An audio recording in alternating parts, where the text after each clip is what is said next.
The Picture of Dorian Gray, Chapter 2. As they entered, they saw Dorian Gray. He was seated at the piano, with his back to them, turning over the pages of a volume of Schumann's forest scenes. "You must lend me these, Basil," he cried. "I want to learn them. They are perfectly charming." "That entirely depends on how you sit today, Dorian." "Oh, I am tired of sitting, and I don't want a life-size portrait of myself," answered the lad, swinging round on the music stool in a willful, petulant manner. When he caught sight of Lord Henry, a faint blush colored his cheeks for a moment, and he started up. "I beg your pardon, Basil, but I didn't know you had anyone with you." "This is Lord Henry Wotton, Dorian, an old Oxford friend of mine. I have just been telling him what a capital sitter you were, and now you have spoiled everything."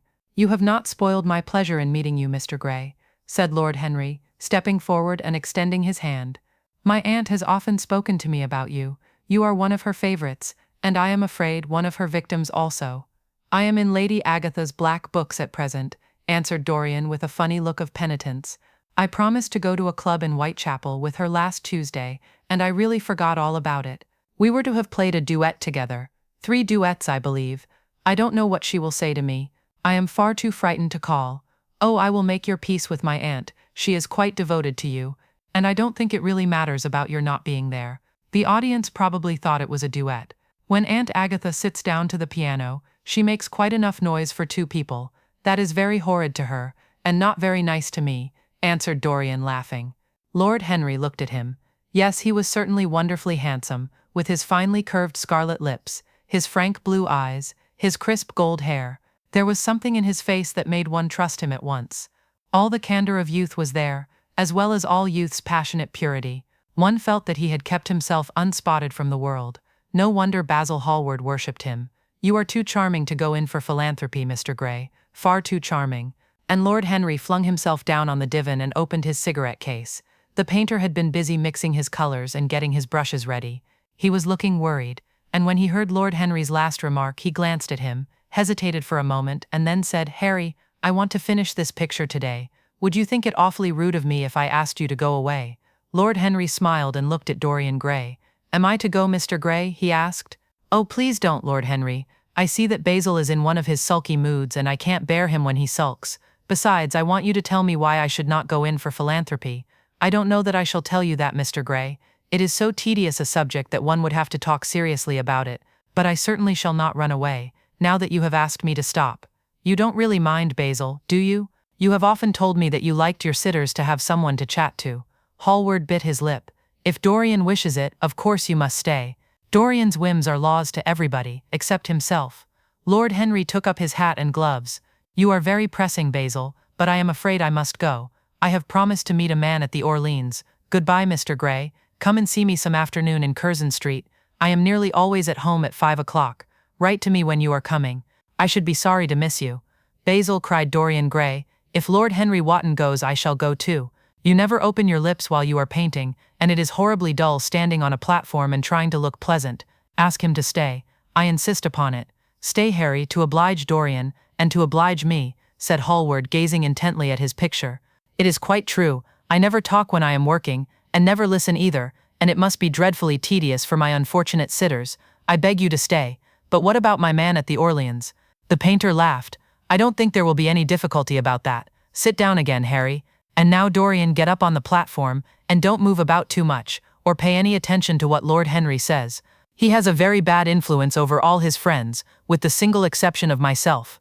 Dorian Gray stepped up on the dais with the air of a young Greek martyr, and made a little moue of discontent to Lord Henry, to whom he had rather taken a fancy. He was so unlike Basil, they made a delightful contrast, and he had such a beautiful voice. After a few moments he said to him, "Have you really a very bad influence, Lord Henry? As bad as Basil says?" "There is no such thing as a good influence, Mr. Gray. All influence is immoral. Immoral from the scientific point of view. Why? Because to influence a person is to give him one's own soul. He does not think his natural thoughts, or burn with his natural passions. His virtues are not real to him. His sins, if there are such things as sins, are borrowed. He becomes an echo of someone else's music, an actor of a part that has not been written for him. The aim of life is self-development, to realize one's nature perfectly. That is what each of us is here for. People are afraid of themselves nowadays. They have forgotten the highest of all duties, the duty that one owes to oneself. Of course they are charitable.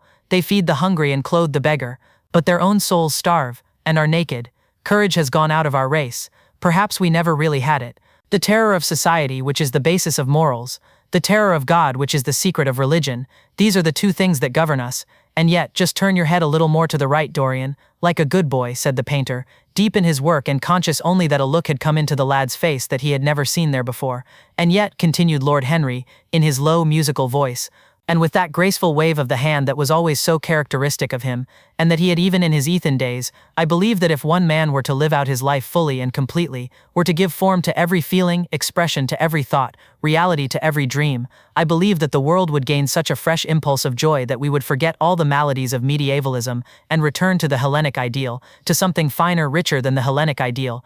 It may be, but the bravest man amongst us is afraid of himself. The mutilation of the savage has its tragic survival in the self-denial that mars our lives. We are punished for our refusals. Every impulse that we strive to strangle broods in the mind and poisons us. The body sins once, and has done with its sin, for action is a mode of purification. Nothing remains then but the recollection of a pleasure, or the luxury of a regret. The only way to get rid of a temptation is to yield to it. Resist it, and your soul grows sick with longing for the things it has forbidden to itself, with desire for what its monstrous laws have made monstrous and unlawful. It has been said that the great events of the world take place in the brain. It is in the brain, and the brain only, that the great sins of the world take place also. You, Mr. Gray, you yourself, with your rose-red youth and your rose-white boyhood, you have had passions that have made you afraid, thoughts that have filled you with terror, daydreams and sleeping dreams, whose mere memory might stain your cheek with shame. Stop, faltered Dorian Gray. Stop, you bewilder me. I don't know what to say. There is some answer to you, but I cannot find it. Don't speak, let me think, or rather, let me try not to think. For nearly 10 minutes he stood there, motionless, with parted lips and eyes strangely bright. He was dimly conscious that entirely fresh influences were at work within him, yet they seemed to him to have come really from himself. The few words that Basil's friend had said to him, words spoken by chance, no doubt, and with willful paradox in them, had touched some secret chord that had never been touched before, but that he felt was now vibrating and throbbing to curious pulses. Music had stirred him like that. Music had troubled him many times, but music was not articulate. It was not a new world, but rather another chaos that it created in us. Words, mere words, how terrible they were, how clear and vivid and cruel. One could not escape from them, and yet what a subtle magic there was in them. They seemed to be able to give a plastic form to formless things, and to have a music of their own as sweet as that of viol or of lute. Mere words. Was there anything so real as words? Yes, there had been things in his boyhood that he had not understood. He understood them now. Life suddenly became fiery-colored to him. It seemed to him that he had been walking in fire. Why had he not known it? With his subtle smile, Lord Henry watched him. He knew the precise psychological moment when to say nothing. He felt intensely interested.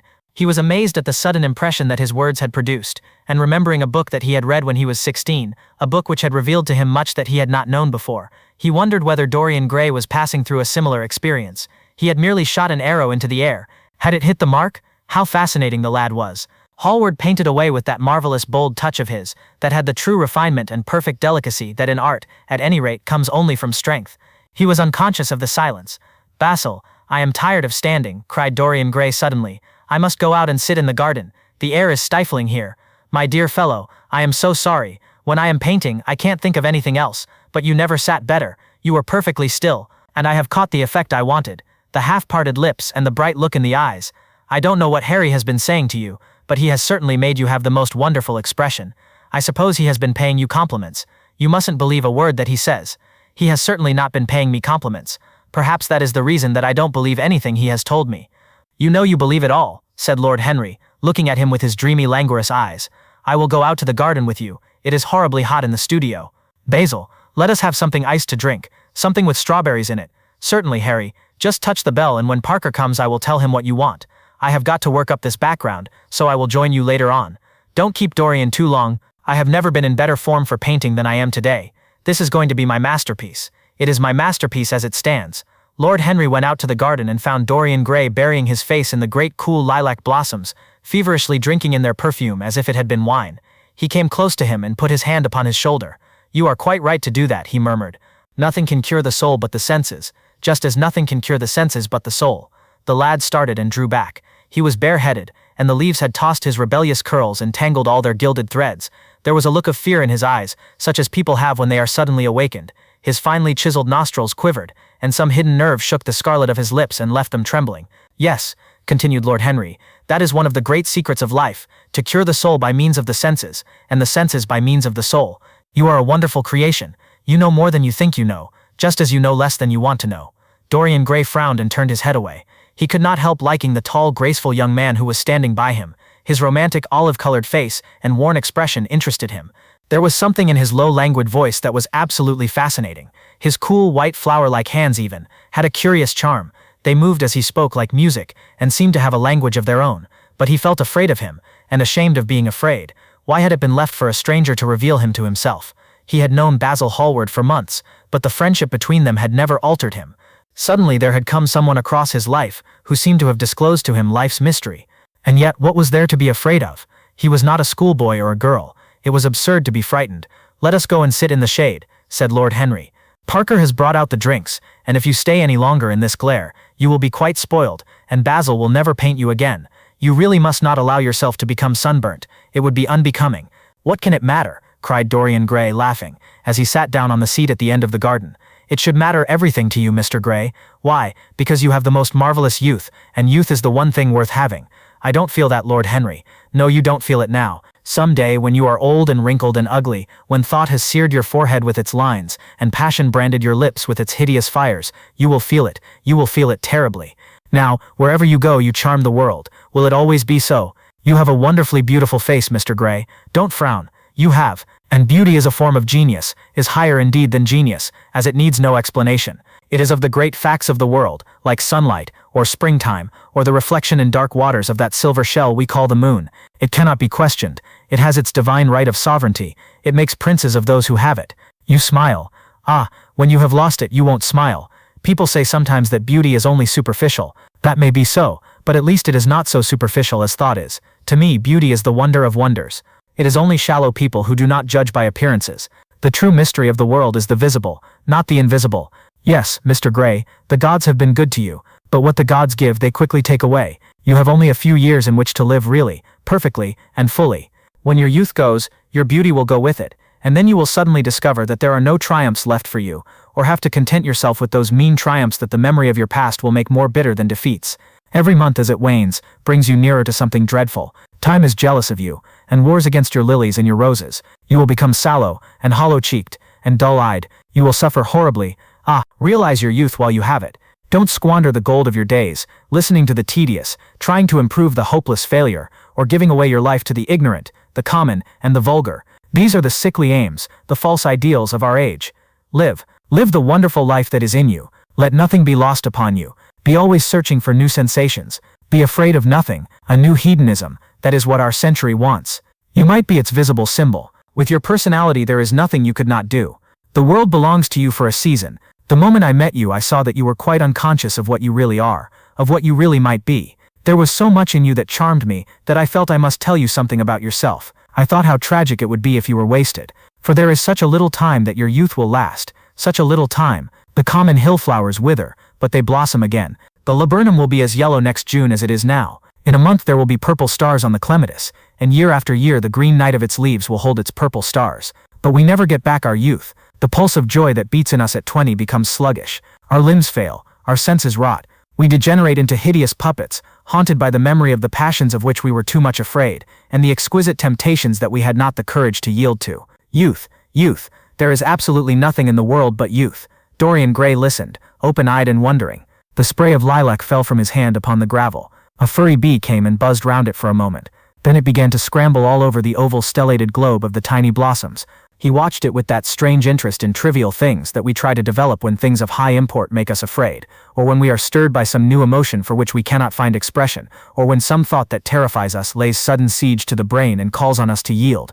After a time the bee flew away. He saw it creeping into the stained trumpet of a Tyrian convolvulus. The flower seemed to quiver, and then swayed gently to and fro. Suddenly the painter appeared at the door of the studio and made staccato signs for them to come in. They turned to each other and smiled. "I am waiting," he cried. "Do come in, the light is quite perfect, and you can bring your drinks." They rose up and sauntered down the walk together. 2 green and white butterflies fluttered past them, and in the pear tree at the corner of the garden a thrush began to sing. "You are glad you have met me, Mr. Gray," said Lord Henry, looking at him. "Yes, I am glad now. I wonder, shall I always be glad? Always. That is a dreadful word. It makes me shudder when I hear it. Women are so fond of using it. They spoil every romance by trying to make it last forever. It is a meaningless word too. The only difference between a caprice and a lifelong passion is that the caprice lasts a little longer. As they entered the studio, Dorian Gray put his hand upon Lord Henry's arm. In that case, let our friendship be a caprice, he murmured, flushing at his own boldness, then stepped up on the platform and resumed his pose. Lord Henry flung himself into a large wicker armchair and watched him. The sweep and dash of the brush on the canvas made the only sound that broke the stillness, except when, now and then, Hallward stepped back to look at his work from a distance. In the slanting beams that streamed through the open doorway, the dust danced and was golden. The heavy scent of the roses seemed to brood over everything. After about a quarter of an hour, Hallward stopped painting, looked for a long time at Dorian Gray, and then for a long time at the picture, biting the end of one of his huge brushes and frowning. "It is quite finished," he cried at last, and stooping down he wrote his name in long vermilion letters on the left-hand corner of the canvas. Lord Henry came over and examined the picture. It was certainly a wonderful work of art, and a wonderful likeness as well. "My dear fellow, I congratulate you most warmly," he said. "It is the finest portrait of modern times. Mr. Gray, come over and look at yourself." The lad started, as if awakened from some dream. "Is it really finished?" he murmured, stepping down from the platform. "Quite finished," said the painter, "and you have sat splendidly today. I am awfully obliged to you." "That is entirely due to me," broke in Lord Henry. "Isn't it, Mr. Gray?" Dorian made no answer, but passed listlessly in front of his picture and turned towards it. When he saw it he drew back, and his cheeks flushed for a moment with pleasure. A look of joy came into his eyes, as if he had recognized himself for the first time. He stood there motionless and in wonder, dimly conscious that Hallward was speaking to him, but not catching the meaning of his words. The sense of his own beauty came on him like a revelation. He had never felt it before. Basil Hallward's compliments had seemed to him to be merely the charming exaggeration of friendship. He had listened to them, laughed at them, forgotten them. They had not influenced his nature.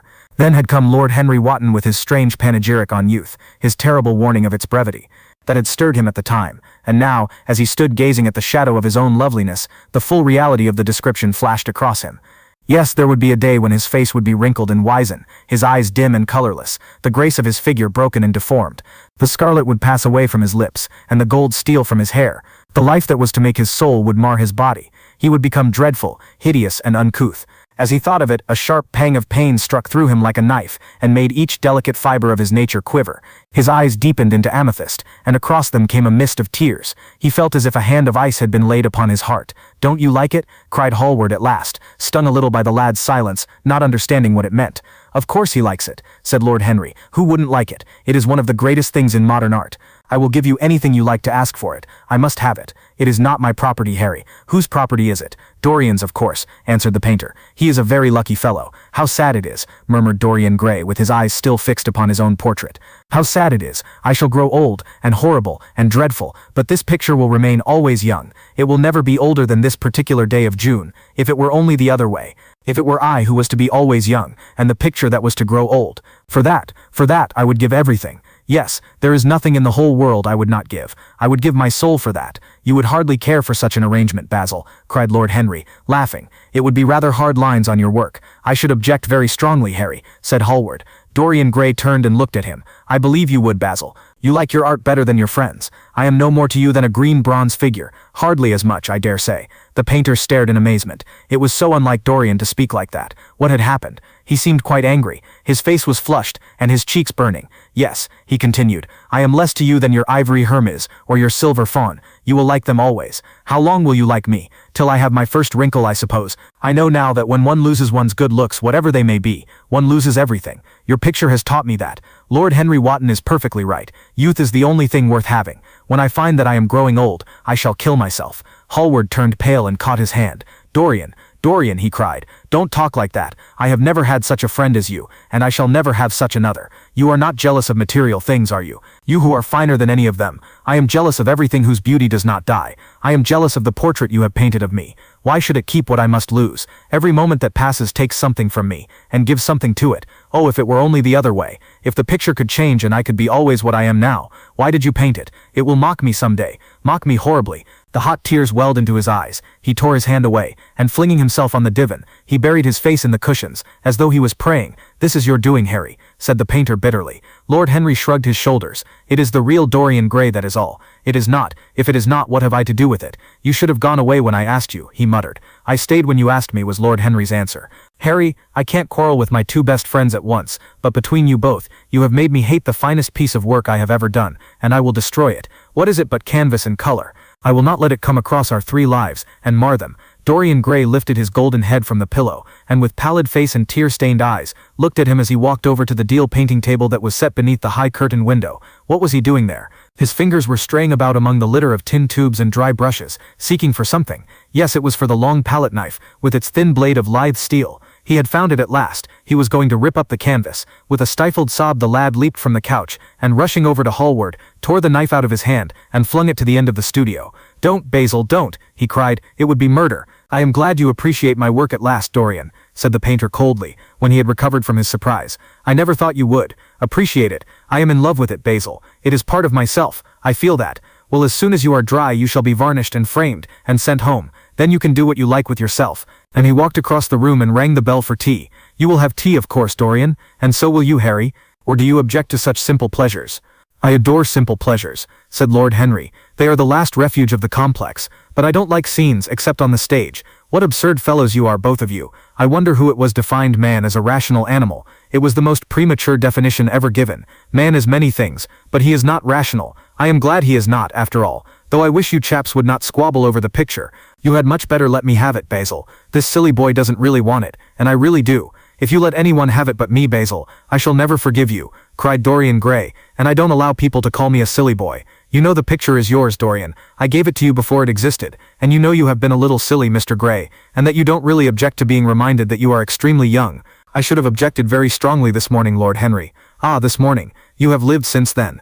There came a knock at the door, and the butler entered with a laden tea tray, and set it down upon a small Japanese table. There was a rattle of cups and saucers, and the hissing of a fluted Georgian urn. 2 globe-shaped china dishes were brought in by a page. Dorian Gray went over and poured out the tea. The 2 men sauntered languidly to the table and examined what was under the covers. Let us go to the theatre tonight, said Lord Henry. There is sure to be something on somewhere. I have promised to dine at White's, but it is only with an old friend, so I can send him a wire to say that I am ill, or that I am prevented from coming in consequence of a subsequent engagement.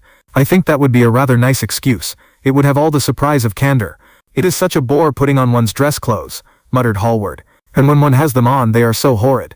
Yes, answered Lord Henry dreamily. The costume of the 19th century is detestable. It is so somber, so depressing. Sin is the only real color element left in modern life. You really must not say things like that before Dorian, Harry. Before which Dorian? The one who is pouring out tea for us, or the one in the picture? Before either. I should like to come to the theatre with you, Lord Henry, said the lad. Then you shall come, and you will come too, Basil, won't you? I can't, really. I would sooner not. I have a lot of work to do. Well, then you and I will go alone, Mr. Gray. I should like that awfully. The painter bit his lip and walked over, cup in hand, to the picture. I shall stay with the real Dorian, he said sadly. Is it the real Dorian? Cried the original of the portrait, strolling across to him. Am I really like that? Oh yes, you are just like that. How wonderful, Basil. At least you are like it in appearance. But it will never alter, sighed Hallward. That is something. What a fuss people make about fidelity, exclaimed Lord Henry. Why, even in love, it is purely a question for physiology. It has nothing to do with our own will. Young men want to be faithful, and are not. Old men want to be faithless, and cannot. That is all one can say. Don't go to the theatre tonight, Dorian, said Hallward. Stop and dine with me. I can't, Basil. Why? Because I have promised Lord Henry Wotton to go with him. He won't like you the better for keeping your promises. He always breaks his own. I beg you not to go. Dorian Gray laughed, and shook his head. I entreat you. The lad hesitated, and looked over at Lord Henry, who was watching them from the tea-table with an amused smile. I must go, Basil, he answered. Very well, said Hallward, and he went over and laid down his cup on the tray. It is rather late, and as you have to dress, you had better lose no time. Goodbye, Harry. Goodbye, Dorian. Come and see me soon. Come tomorrow. Certainly. You won't forget? No, of course not, cried Dorian. And Harry? Yes, Basil? Remember what I asked you, when we were in the garden this morning. I have forgotten it. I trust you.